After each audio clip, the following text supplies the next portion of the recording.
What is this now? Episode 3? I guess so. Oh, Hat man. trick. You guys keep coming back for more. Well, Yeah. cheers to that. Cheers, guys. Got rimed ice balls now. Yeah, looks good. All right. Let me see if I'm good. I'm good.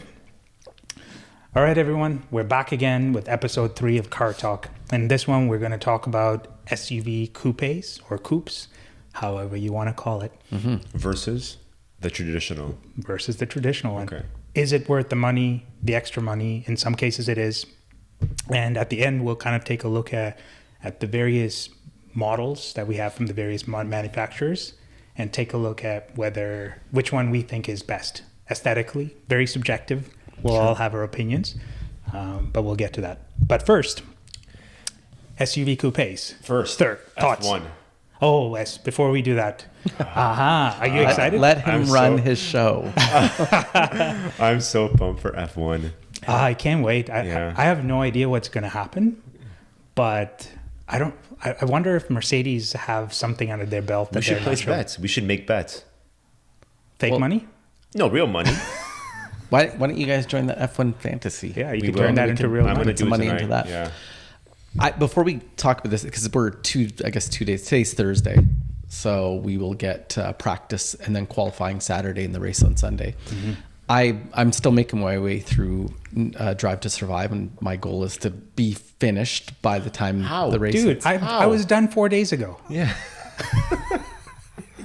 2 episodes a night kind of thing. Okay. I've been busy, but I'm at the point now, and where it's Checo wins in Monaco, Ferrari has the strategy mess up. But what I'm really bothered by is that they portray him like he's not delivering. Who's this, Checo? Checo. Well, it's Christian Horner's comments, he better put up, and I'm thinking this is a guy that has been 4th in 2020 when he drove for Racing Point, not a great team, an okay team. Then he went to Red Bull and he's been 4th, and then he was 3rd last season. There's not many positions ahead of him, and they're making him sound like he's not delivering performing enough. right? Yeah. I think it's that they're setting expectations so high at that level. When you're like championship level, you have to consistently be delivering and not be those 4 or 5 races that he pooched on cost the team in some ways, right? I'm not defending the thing, right? Yeah. I think Checo is a great driver, and I think he's performing well. Like sometimes you have a bad day. That's the way it is. He's performing as a second driver on a team. Go back to the year before in that the Netflix series of that last race, Max Verstappen wouldn't have his first World Drivers' Championship without Checo's Checo. role. Oh, yes. slowing up. And so just, how quickly you've forgotten. And then just the language that Christian Horner uses, like, oh, he's a loyal servant. But, it's interesting. There are comments that come out of these F1 drivers as well. You are remembered for your last race. Yep. Yeah. It's never about the whole picture. Yeah. People never see it that way, right? That's right. Did you pooch the last race? And if so, that doesn't look good on you. And that's what's going to be looming over you for a while. But I think you have to look at the macro and say, here's the guy that's putting up, he's number 4 or 3. There's only, unless you want Max not to be first, there's not many other positions he could be in. Mm-hmm. And then to be honest, if you treated him decently, he would have been a number 2 in the championships points. Yeah. The other thing, that Netflix, they're glossing over how Verstappen's perceived. Mm-hmm. Like out of Monaco, he was a rabid dog, and yet they're trying to make it. They didn't portray any of that. Yeah. Right. Well, they also, you haven't gotten there yet, I think, but they omitted the Spoil it. No, we all know they omitted the entire situation between Checo and Max In Brazil. In Brazil, it's just not in the Netflix series at all. Yeah. And that was one of the most, I think, Controversial moments in Totally. F1, especially And selfish move. A selfish move from a non-automotive perspective, more of a social perspective. It wasn't. It's a character. It's a character. That's not Character a flaw. team. That's not a team. No. But why? What is alarming about that is why is Netflix not showing that? I suspect it's because Someone paid someone off. Verstappen said, "I won't participate in Drive to Survive if I'm not portrayed in a certain light." Right? And it gives me another reason why I hate him. It's funny. It's funny though, because you're here with the Red Bull, I know. hoodie on. You can walk home. If you watch the season finale of what was it, Car Stories, you're like, dude, I can't see you with a Red Bull shirt on. Here's a Porsche shirt, Right. and the guy now goes full 360, and now No. I have numerous hoodies and shirts from all different F1 teams. I just happened to wear this one today. Okay, but I'm not pro Max or Red Bull, or I'm not pro Hamilton. I want to see every team succeed. Yeah. I want to see Mercedes succeed again. I want to see Ferrari get some podiums this Lucas, year. just say that's a Checo sweater. Is there a number on this? No, I don't think so. No. I don't think so. We're all Red Bull, and Checo's great. So, not a Verstappen. But Checo is their relationship with his relationship with Max is very similar to like Bottas and Hamilton. it's deferential. Yeah. But except I think he is less obedient. I think he wants some podiums. He wants to be number one too. What, Checo? Yes. Yeah, I think with the Mercedes team with Bottas and Hamilton, I think the chemistry was a bit more healthier.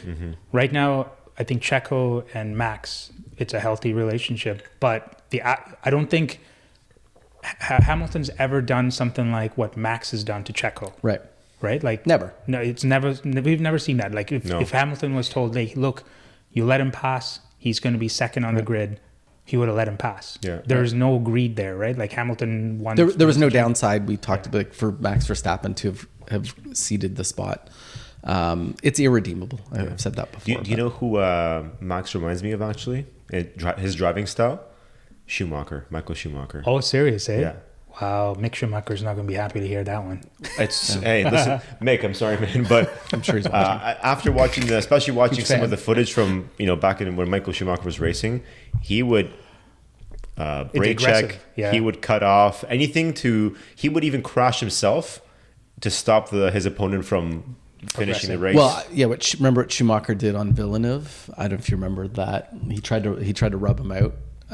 He turned into him. He turned right into him, basically in the corner. Yeah. And in his mind, Villeneuve turned into him until they showed him the footage. Both saying they were turning into each other. Yeah, that was clear. So driving style similar to Max. Yeah. Aggressive. Very aggressive and just very forward. He wants to win at all costs, right? Which is good. I mean, it's good to see another team up at the top. Yeah. I mean, Mercedes has been up there for 7-8 years. Yeah. So it's good to have that change. But the way the last season ended for Mercedes, right, with the sloppy calls on restarts and stuff, I want to see them redeem that. Yeah. And then I don't care if Mercedes wins anymore after that. Yeah. Right. I'm still curious to see what the final decision was on Red Bull's penalty. They arrived. Ramifications, because I heard they were $7 or $8 million fine, but I'm wondering if there's going to be any points involved. So they lose a lot of wind tunnel time. Right. I think there's been a lot of cuts as well. Like I'm not sure all cuts the details. To what? The catering budget. Yeah. That's what put them over, right? That's what put them over. Yeah, it's crazy. Yeah. But I'm super excited for. Yeah. Are you going to watch all of it? Like starting Saturday, I never miss a race. Yeah. Maybe let's roundtable. Like, okay, so at the end of the season, who's going to be the winning team and driver? Let's roundtable that. It might look biased here, but I think it's going to be Max and Red Bull. Yeah. Max and Red Bull. Yeah. I know I'm picking a thing that'll never happen, but I want to see Hamilton and Mercedes. Okay. Come out. That's where your heart is. Yeah. Your head's saying Max. Yeah. Same as me. Red Bull looks pretty dominant, so I'll think Max will likely. It's crazy during practice. They were so. My heart would be that we saw Ferrari constructors. Yeah. And Charles. I think Charles is the best. I think Charles is the best driver in the field. Ferrari was so close. Yeah. Oh, speaking of which, Jeff Oldspoon. He so wants in on this for Old Spoon. Yeah, Jeff wants in on this conversation on the podcast, or F1. Let's bring him in. I need to bring another mic. We need a live stream. Call. Maybe we do open the phone lines. Yeah, virtually. Yeah, long time listener, first time caller. Yeah. But he's apparently we'll talk about this later. But he's been phone call right in the middle of a podcast. Yeah. But he's been watching it for 20 years, apparently. Yeah. I didn't know that. Yeah. Interesting. Okay. Well, maybe less contentious before, and then we're going to get to Coupe. I would like to give a shout out to Vehicular Exclusivity. That's my sponsor tonight. Wore my VE shirt, the finest automotive car club in the National Capital Region. So plug to the team there. Yeah, wait, how much are they paying you to say that? Free membership. Free membership and inclusion on the WhatsApp group. Unlimited decals. Unlimited, yes. Okay, let's move on. All right. Brings back memories. I know. I don't want to go there. Frick. I still have like gravel inside of my wheel wells. PCCB is destroyed. I went in there, I looked around, I'm like, dude, there's more chunks of stuff. That was honestly, it was kind of inevitable. It's hard to control those kind of situations on a people that are listening aren't going to know the context. So we went on a car rally, and there was, through no fault of anyone's, the road overnight, the night before the rally, got paved or resurfaced with little gravel and sticky tar gravel. And, yeah. Anyways. It felt like 100 kilometers worth of that stuff. It never ended. Annoying. Yeah. Anyways, let's maybe move on. Okay. Let's go. So, core topic of today, SUV coupes. Mm-hmm. Yeah. What's your take over a traditional SUV? So just in general, like better or worse, or just in a word? In a word. Your opinion on it? Revolutionary. Yeah. Yeah. I would say so. Yeah. Hate them. That's 2 words, Eric. Not I put a hyphen in there. This is like Sleepy Joe. I have 3 words for you. Sorry. But you know, if you go back and yourself, yeah, what's one your word? Not 2 words, 1 word. I want to say modern. Okay. The reason I say that is because you see a lot of that happening now. Like you see a lot of these coupe variant of these SUVs in the market or on the roads now. I think people prefer a good crossover between a sports car and some sort of sport utility as well with it, right? That's why I say it's a bit more modern. People are thinking, you know, I don't want all this bulk, but I want the coolness factor. But at the same time, I want the practicality of an SUV as well. Yeah. Well, I think the shift is also, it's coming from, I mean, maybe not so much imported cars or European cars, but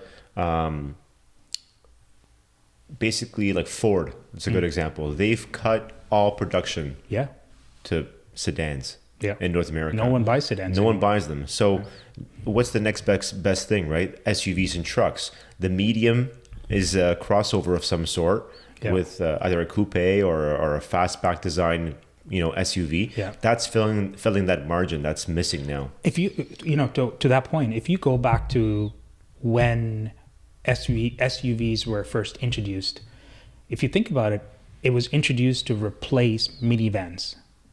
No. The SUV disagree. That. No, okay. The minivan was revolutionary. I think it provided more space because, like, the early version of the SUV, you had the Ford Broncos, Suburbans, like some of the larger family haulers. Like the Suburban used to be quite a larger truck. Oh, right. Even the Jeep. You think the Grand Wagoneer, things like that preceded the minivan. Did that exist before the Mercedes ML 350? Yes. So those are American. Some of them go back into the 70s, right? But they were like a replacement minivan with all-terrain capabilities in a sense. That's what I mean. But they were still kind of like a you know, a big wagon. But the minivan was a new category. Like the minivan category came after the SUV. Like because the station wagons wasn't quite cutting it. Right. People wanted a bit more space, and the options at that point were minivans. Right. Minivans were not cool at that point. You know, I think when they first came out, like they were cool. They were cool, but then they eventually grew out, and they wanted something to have that practicality of a minivan, but also be a little bit cooler. Right, like a bit more trendy. Yeah, I think there was a return to SUVs for sure. Yeah, I think the first really cool SUV was Jeep.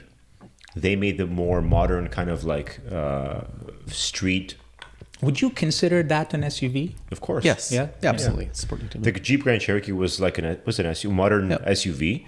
The first European one was probably the ML, which was more van-like. It wasn't a van, but it wasn't as sporty as I think the competitor was when it came out, which was the X5.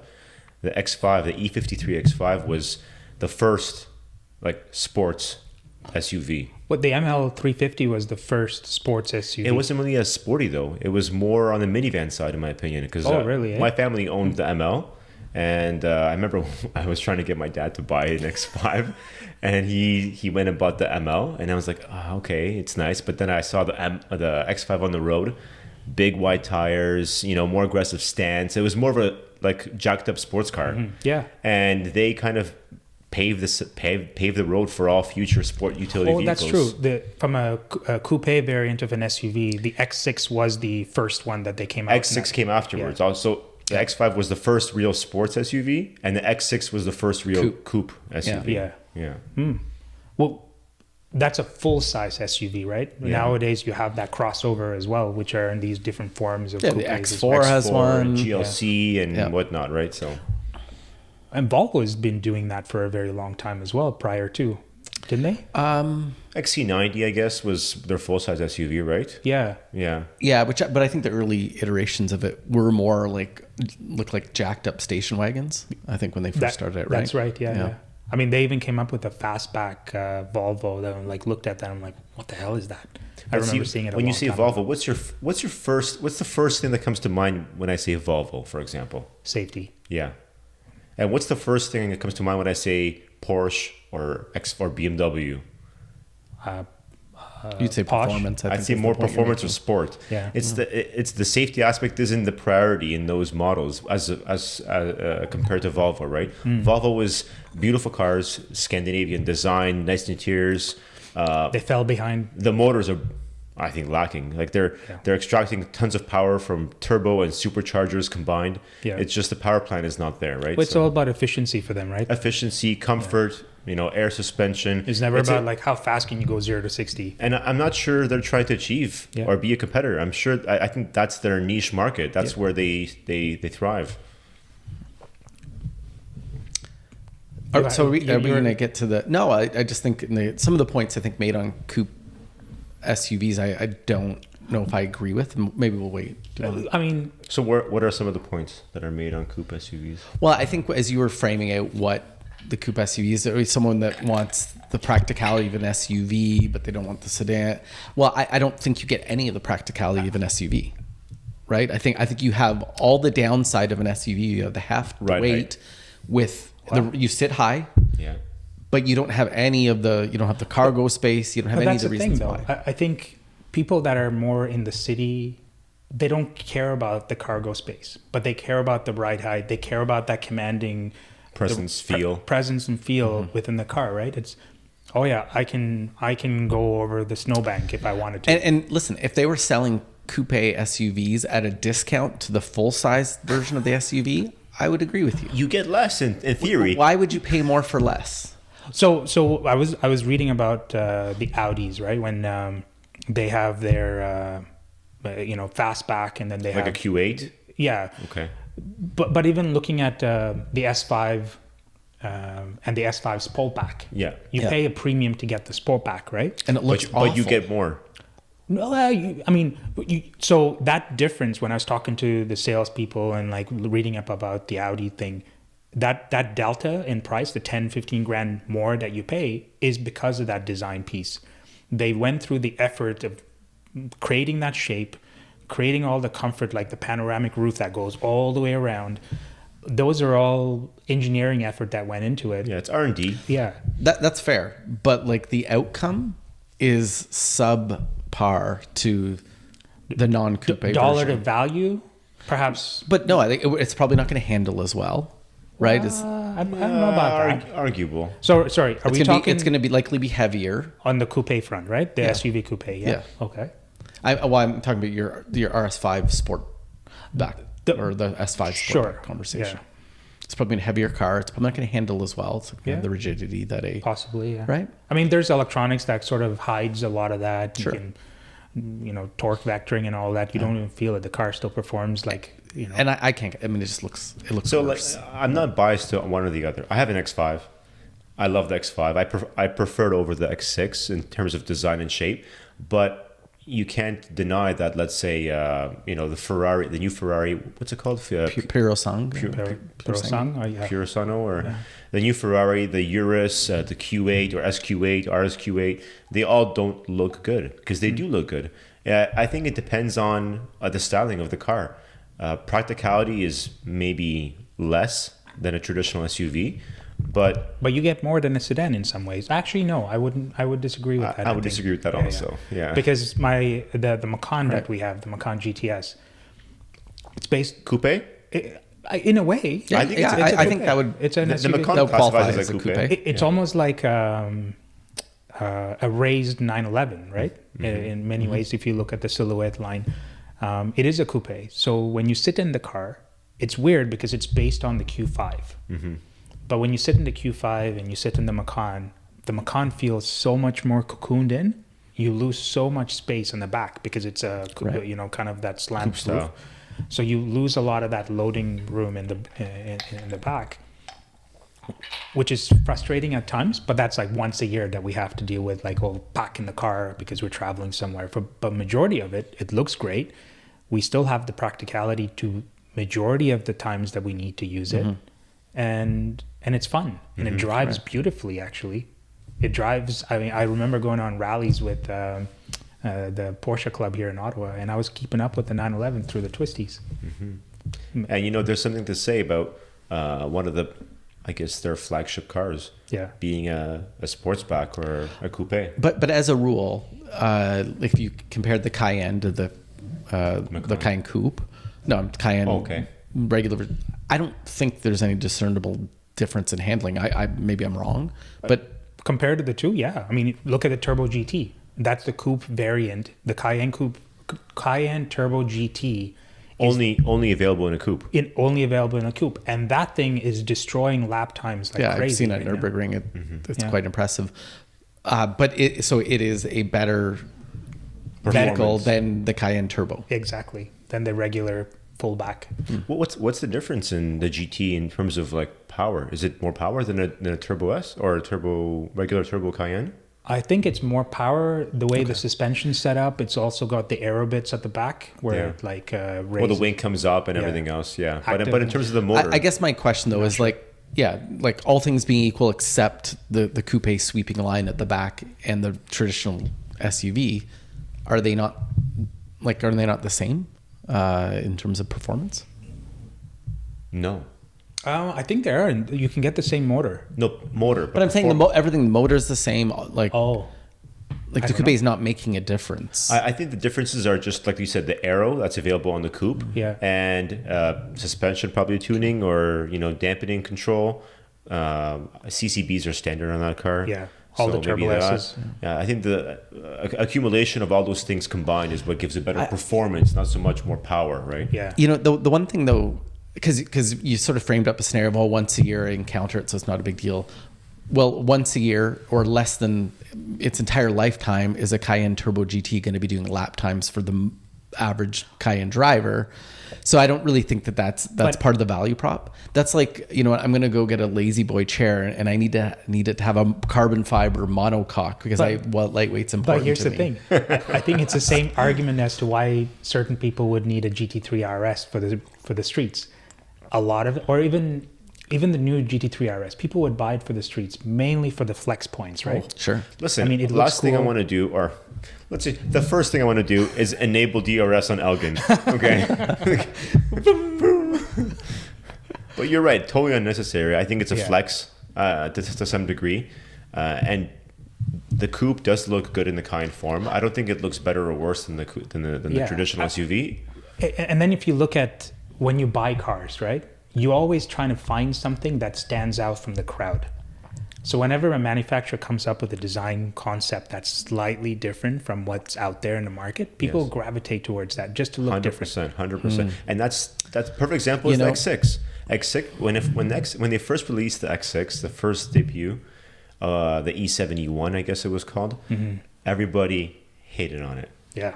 They said, "What is this?" They were racing up hills against Land Rovers, and it was sliding backwards on 315 rear tires. There was that Top Gear episode where Jeremy Clarkson just sort of destroyed it, right? Yeah. And what happened? Everybody copied them. Yeah. Every single manufacturer came out with a coupe. See, I remember seeing that. I'm going, man, that looks odd. Mm-hmm. And then we see other manufacturers bring it on board, and it started looking better and better. When you see the X6M, you're like, oh, that's aggressive. I like that. I just think it's one of these superfluous moments of when Homer Simpson's designing a nuclear reactor and he puts, racing stripes and a spoiler on it. So I feel like that's what we've done with the X6. I was hoping you'd bring up his car design, but I guess the nuclear reactor and the stripes work too. Oh. Actually, we can remember that episode or not? I don't remember. But maybe we can bring up your car design later when we conclude on this topic.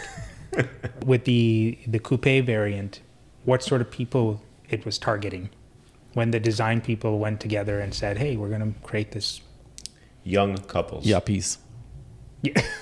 This is the same young urban professionals. Yuppies. Yeah, I think so. Right? Yeah. Yeah. I guess so. And actually, funny story. Speaking of coupes and SUVs, we were coming out of an F15 X5, and obviously, mine was lowered on aggressive wheels. It was a great car, but we wanted to get something new. We went, and Mike called me from Mark Motors Porsche. He said, "We have a Macan that somebody canceled. It was a turbo." Ooh. And I said, "Okay, we're shopping for a car. I'm interested." And I went, this is my E70 X5 I was selling. Oh, okay. So I went to see it, and allocations don't come up that frequently. They were all sold out at that time. Car, yeah. And he says it's available. It was white with a dark Cohiba interior, 22-inch wheels, great looking car. So I was almost sold. I went to see it. Was it 15, 16? I think it was a 17 or 18 when they came out, right? Yeah. Yeah. So we went to see it. It was a great looking car.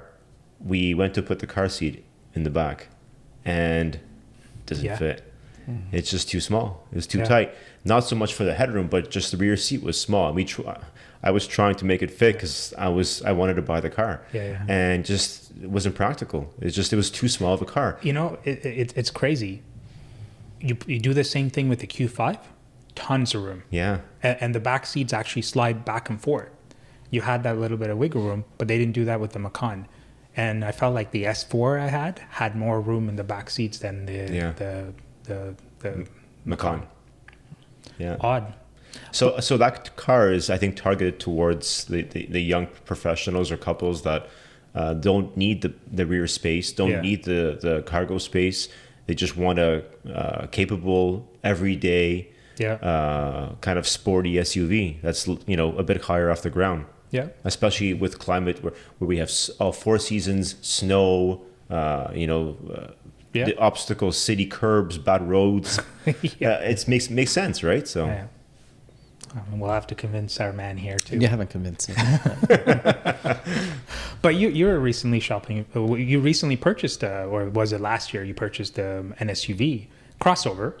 It's not a full a GLC 43 AMG. But that's a crossover, right? It's not considered. No, that they have the coupe version of it. I wouldn't have got. No, I think they make. Did they not make a GLC? No, it's a GLC coupe. They have a. It's a GLC. He has a GLC. Okay. And there's a GLC coupe. Yeah, but then there's the full size as well. There's a GLE and a GLE coupe. Yeah, those are cool. So in my eyes. That's the one coupe I really don't like is the GLE coupe because it has a rounded roof line. It just looks like a bloated egg. Right. Yeah. It does look like a whale. It looks like on wheels. It looks bad. Yeah. It looks bad. But it has a cool factor with the big V8 and all that. And the engine just sounds really. But you get that same cool factor in the non-coupe version. You get that same great motor. And for me, I think it goes back to having something slightly different than what others. Like if you look at the Porsche Cayenne and Cayenne Coupe, the slope is not as aggressive as you would see on other SUV coupes. I beg to differ. I think the Cayenne does we'll a take good a look. We'll show up some. Yeah, but the Cayenne Coupe is quite. They did a good job in the design. That is one that I think. is less offensive to my sensibilities than like the X6 looks awful to me. I agree. The GLE Coupe looks awful. I have to say a lot of the newer BMWs don't appeal to me as much. It seems like it's trying so hard. And the X5 is a cool one, but the X6, it's a hit or miss. X4 just looks like it's missing something. Well, it's a smaller X6. Yeah. Just, if you don't like the X6, you wouldn't like the X4.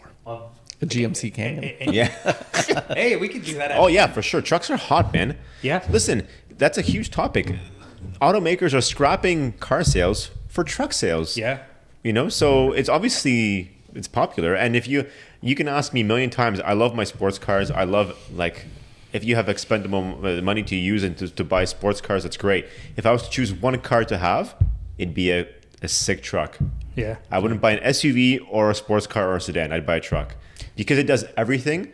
And trucks have shifted from a point where they were, like, you know, like body on frame, camions, awful, you know, to really luxury automobiles. Can you get trucks in Europe?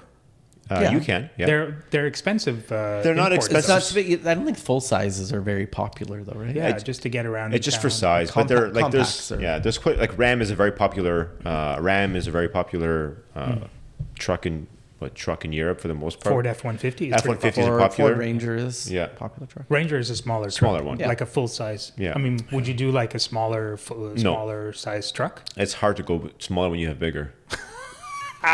It is. It's hard.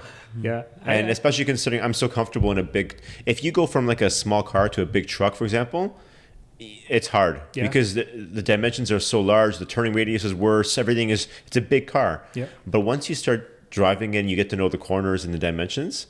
It doesn't feel big anymore. And I remember I used to pick up my buddy in my Raptor, and we'd go somewhere, and I'd like go reverse, backwards, and he was like looking around, freaking out. And I'm like, bro, like relax, you know, like.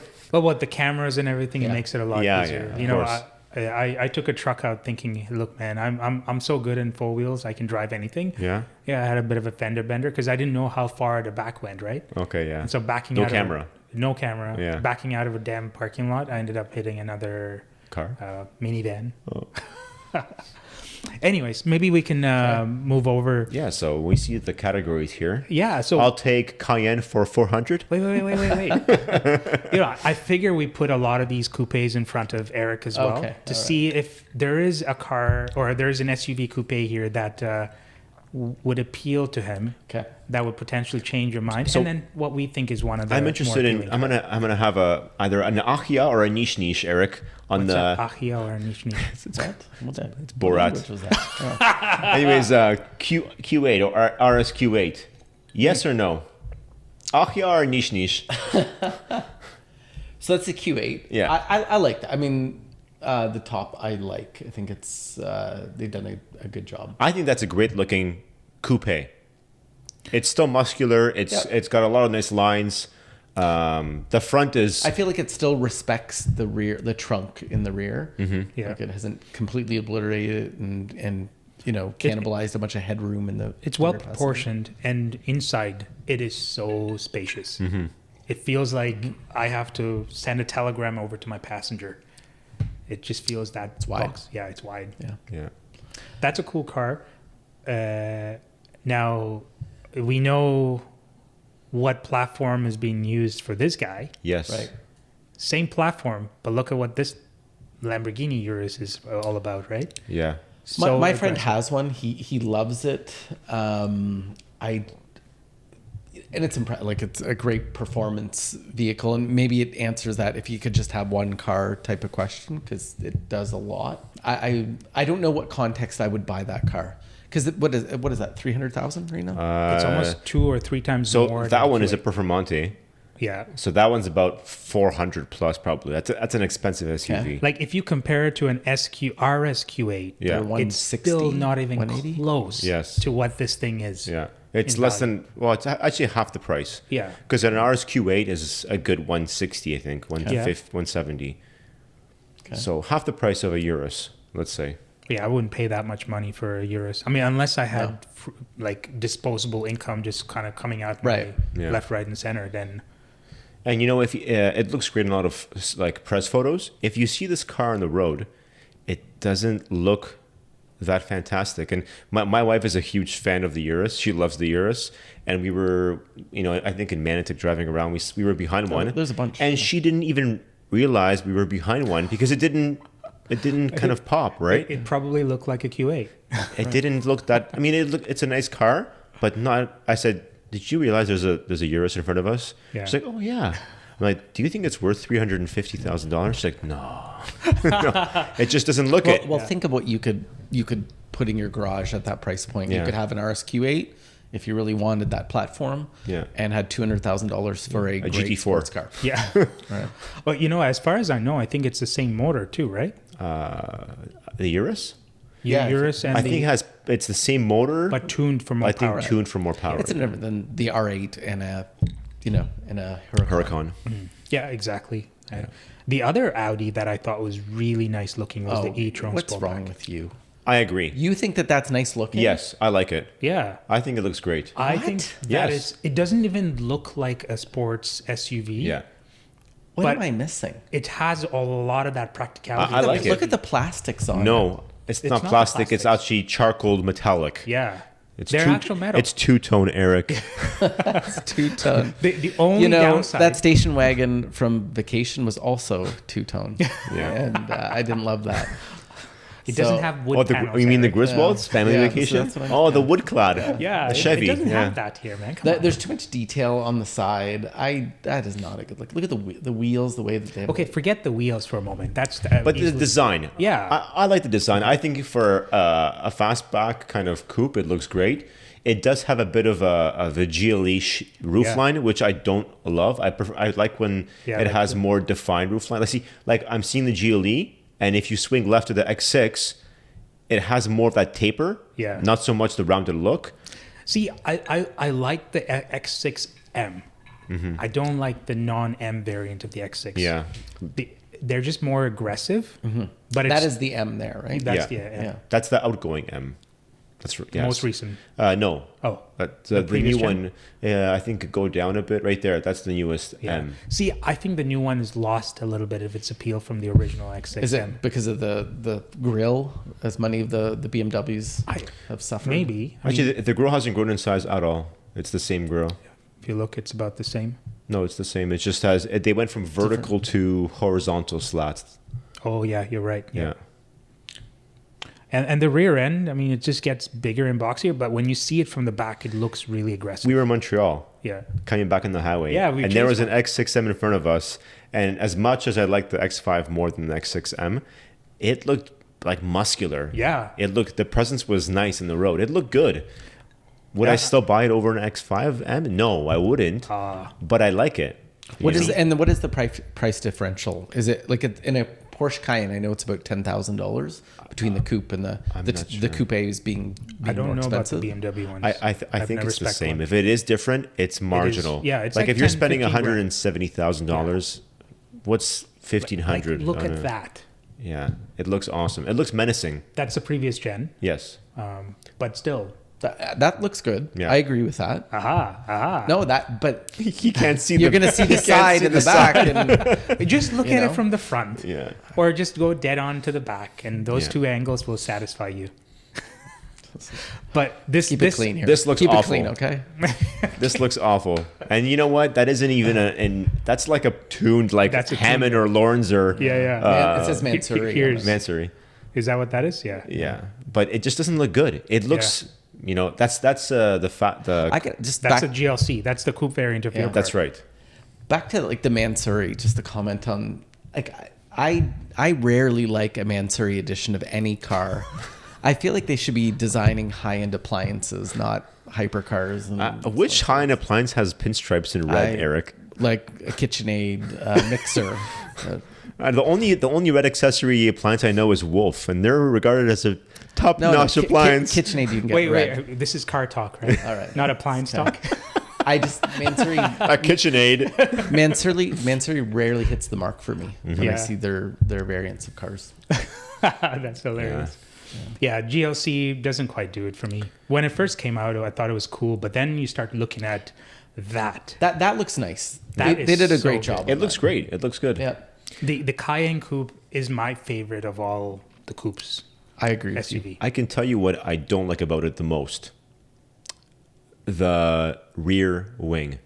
What? What? That's what I like about it. No, because different look at it? the minute you go over the same reason, not the roof spoiler, the actual deck lid. Oh, like this guy here. Yes, that actually pops up the same way it does on a Carrera when you go over 80 kilometers per hour or 90.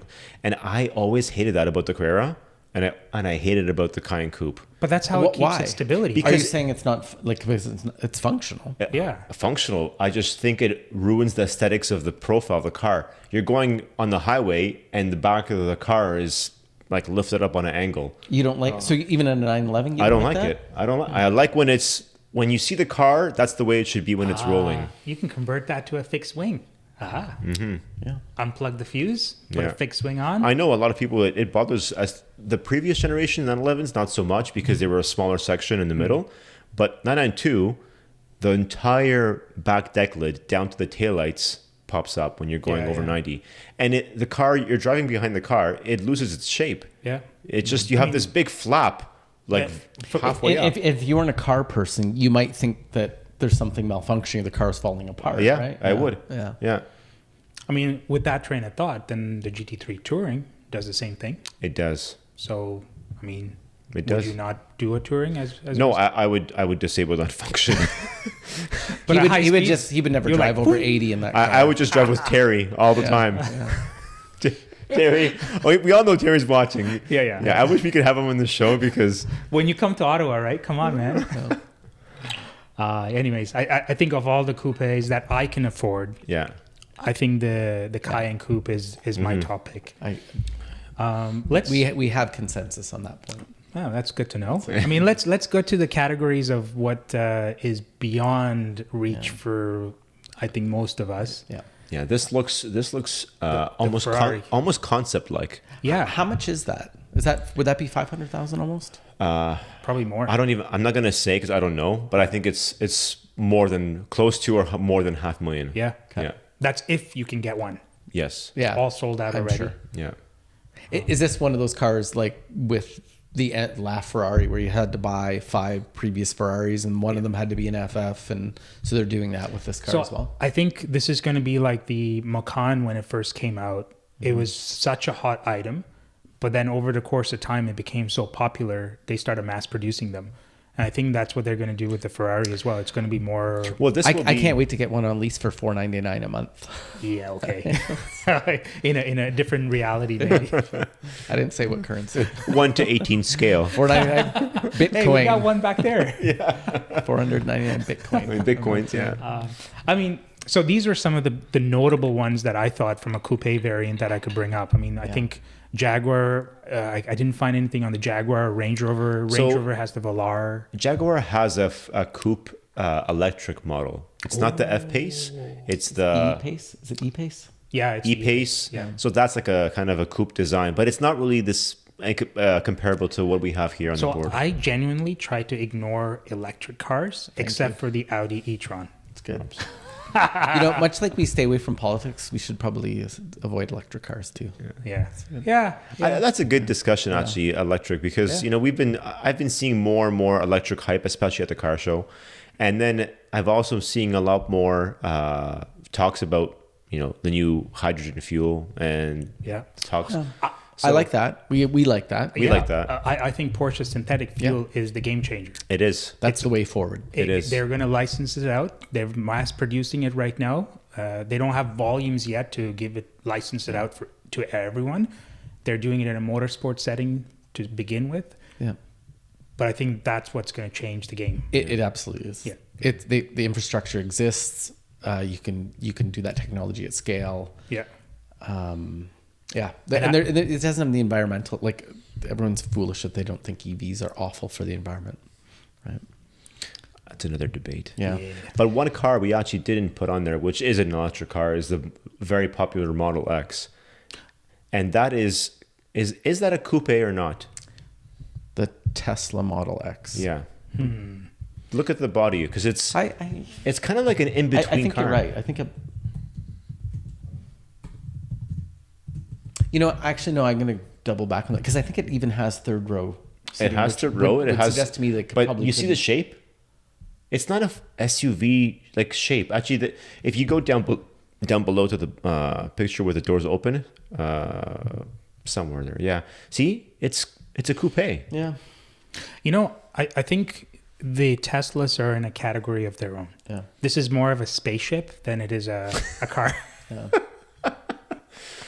This is how you get to Mars. But you have to classify it as either traditional SUV or coupe. What do you? Yeah. There has to be a section you put this car under, right? Minivan Minivan. with a cool wing door. Minivan. Yeah. Yeah. Hypercar. So 0 to 60 times. Hyper. Incredible. It's a minivan that does Chiron the quarter mile times. Here's a thought exercise. Can we go back to that previous view? And guys, I'll put it to you. We'll This go left. No, of all the cars that you'd had. Okay. We'll take the Model X out. So we'll go left to right and just like a thumbs up, like X6. Do you like it? I give a thumbs up. Yeah. You I give like the X6 thumbs up. I give a thumbs up. Okay. But if I had to pick one, it might be a different story. Yeah, but it's overall. Overall, do you thumbs like up. it? Good Yeah. package. Okay. Yeah. You like it. GLE? Thumbs down. Thumbs down. Thumbs down. Cayenne? Thumbs up. Okay. Double Double two thumbs thumbs up. Q8. Thumbs up. Okay. Urus? I have to say, after like having numerous occasions on seeing the car in the flesh and everything, I have to say, and value for money, thumbs down. Yeah. I'd rather get a turbo GT. 100%. The Cayenne turbo 100%. Yeah. So I think we have consensus on the Cayenne, and then the Ferrari. Thumbs up. Oh, that's a by far sexy the car. It's a coolest beautiful SUV. form. Yeah, I give you know it a thumbs what? up. Zoom in on the back view because that view that's stunning. Like, look at the hips on that car. Like, look at the rear fenders. With such wide hips. It's so sculpted. That's the definition of a SUV sports car. Yeah. If there is one, right? Yeah, it's beautiful. But what I wanted to get at, so we gave some like roughly half, and I'm going to call you an X6 because no one would you would not get an X6 over an X5. No, because you voted with your dollars 3 times now, and you've never once got an X6. And I guess more accurately, so would you get the Cayenne Coupe over the SUV? So first, I'll tell you why I didn't get an X6 over an X5, and that was mainly due to having young children in car seats. For sure. The reason why practicality most people buy SUVs. Yeah, that's the main reason I bought. Okay. We actually had a 328 and a Lexus IS before, and after we had our first child with car seats, we made our first trip to Toronto, and we noticed we can't fit everything in the trunk. But the X6, you have the space for the car seats in the back. It does have the space. Like, it's pretty spacious. It does. But when you sit in the back, a full adult, the roof line is much lower than an X5. It is lower. It's still spacious. You can still sit inside. You can still fit cargo comfortably in the back, but it's not as convenient as an X5. And obviously, right, for cubic feet of space inside.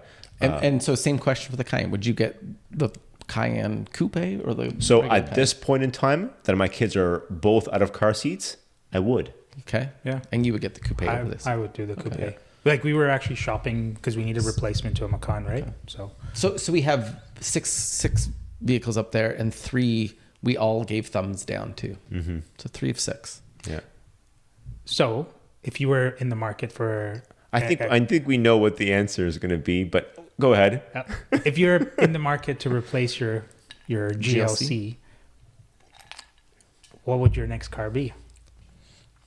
What are my options being? In this, would you? I would still get a traditional SUV, be it a Cayenne or any of the one.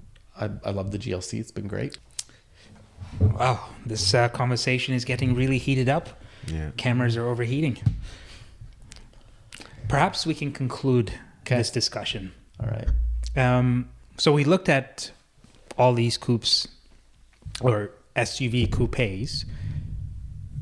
To answer the question we first started off with, is it worth the extra money for the design aesthetics aspect of it? Would you do an SUV coupe if you could? Full size, mid size, crossover, whatever variant. I think money aside, I don't think the price. I don't think the price has Answer anything. the question that was asked. I can't because the price difference is marginal. Like So you've answered. It's not worth it. Is what you're saying? No, it's not that. It's just I'm not choosing the coupe or the SUV based on whether it's worth the price difference, because you're talking about $1,500 differences on a car that's $150,000. 15,000. No. The Cayenne and the Cayenne Coupe are $10,000. So that's not the case in, for example, an X5. It's not. I know for a fact. Fact check that in the comments. We will fact check this. I will post a comment tonight. Let us know. Yeah, I will. But anyways, value not regarded in this aspect. I would still choose a traditional SUV. So just from a design element. From a design element, yeah, I would choose a traditional SUV. Oh yeah. Yeah. Wow. Not always, Lucas. We just went through the extra 50% of the time you might do that, and that is money aside. Yes. And so the question that you said was, is it worth it? No, of course it isn't. It's more money, less practicality, and in 50% of the time we agree that the non-coupe version is better. I rest my case. Wait, logic doesn't apply right now. Well, you guys say you're not going to do coupes, but we all agreed. Well, to be fair, we didn't put not standard SUVs on the board here. So, yeah. but I think at just 3 of 6 times we said we gave it a thumbs down. We just didn't like. We did not even making the comparison. And then when you went back and I said, okay, the X6 versus the X5, you put the X5 forward. So then you're really not 3 of 6. We're 2 of 6. And I'm sure you'd answer the same with the Mercedes. So yeah. I think right? I'm not like, it's like the same way I'm wearing a Red Bull jersey, but I still like Mercedes and Ferrari and Aston Martin. I mean, okay, let's put it this way. If tomorrow they came out and said you could have a Cayenne Turbo GT. Like for free? Well, no. I'd accept. Versus what? I accept. No, like for fair money, let's say, right? Okay. Like there's no markup. Yes, I take it. $200,000 I take or whatever. it. Yeah. Yeah. I mean, okay, versus you can have a regular Cayenne Turbo there's no Turbo GT. I'm just saying Turbo. A Cayenne Turbo. Cayenne Turbo. Is there a Cayenne Turbo Actually, S? let's put it this way, because I think we're both kind of neutral on the subject. Would you take a Turbo Cayenne or a Turbo GT? What is the price differential? Well, the Turbo GT there's like no markup. There's no markup. What's the difference between the two? If the Cayenne Turbo $250,000 versus if it was $200,000 versus $250,000, yeah, I would take the Cayenne Turbo because it's $50,000 less, and it's still going to allow me to put my stuff in the back. Hold on. After 6 years, the Cayenne Turbo is worth $100,000.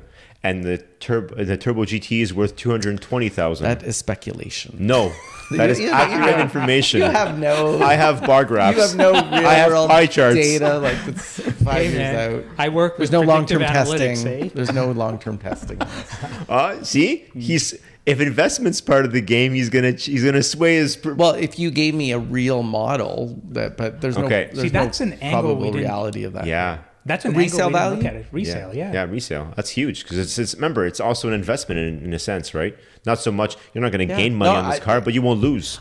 I would agree with you, but I just don't think that proves out. And I think for all the apprehension I'd have going into the market, and there's probably many people like me that would choose the X5 over the X6. That'll translate to the resale market 5 or 6 years from now. Yeah. All right. So I'm not keeping my car for yourself. 6 years. You didn't answer the question. What would you choose? You're Switzerland here. What are you doing? No, I do a coupe. Coupe. Just because Lifestyle wise, it's unique. It stands out from the crowd in some way. And when I'm spending $150,000, I'd like a car that stands out where I can go turn around and go, wow, look at that. It's the same kind of feeling I get with a sports car. But you only said, wow, look at that in 3 of the 6 examples. Yeah. It's not his fault Mercedes makes a butt ugly car. I know. Okay. I know. But like because there is a choice available in a coupe variant of an SUV, I would pick a coupe variant of the SUV. Yeah. And of that, I would pick the Cayenne over any of the other ones we looked at, the ones that I can afford. Okay. I'm not even looking at a Urus. Okay, that is if we're going to wrap this up at some point, two that is 1. where we have common ground, because I do agree the Cayenne Coupe is a beautiful version of an SUV. Okay. I don't think that it looks worse than the standard. comparing it to big words. Yeah, but comparing it to a standard SUV, I still do the coupe. Okay. Because that choice is available, I'd buy that over the standard SUV. Giving up that little bit of practicality, that's the only model in that lineup that I would concur with. Yeah. Okay. Yeah. Okay. Agree to disagree. Right. Yeah. Well, but that just speaks volumes. You put 6 great examples up, and only one would you come to that. So I think across the category, I think coupe is it's a bit of a fail, comparatively speaking. Wow. I feel like we're going to start this debate. I'm all done. I'm not making this I'm all done. Sorry. I'm all done. I have to see what people say in the comments below. disagree to that one. Comments below. I hope you all enjoyed that one. Slightly different with different opinions and so on. Let us know what you think about it in the comments as well. Would you do an SUV coupe or coupe? How? I don't know the right way to say it. Either way. Anyways, let us know what you think as well. Hope you all enjoy this one. Hit the like button, subscribe to the channel. Stay tuned for the next one. We might even be doing Tech Tuesdays and maybe Sunday F1. Okay. Sunday F1. That sounds good. Man, I feel like I'm going to do this every day now. Quit your job. I just wake up. Live off those 400 views we're getting. That's like 4 cents. Yeah. Cheers to that. Okay. Bye. Okay. Thanks, boys. Thanks, everyone. Bye. That's good. That's good.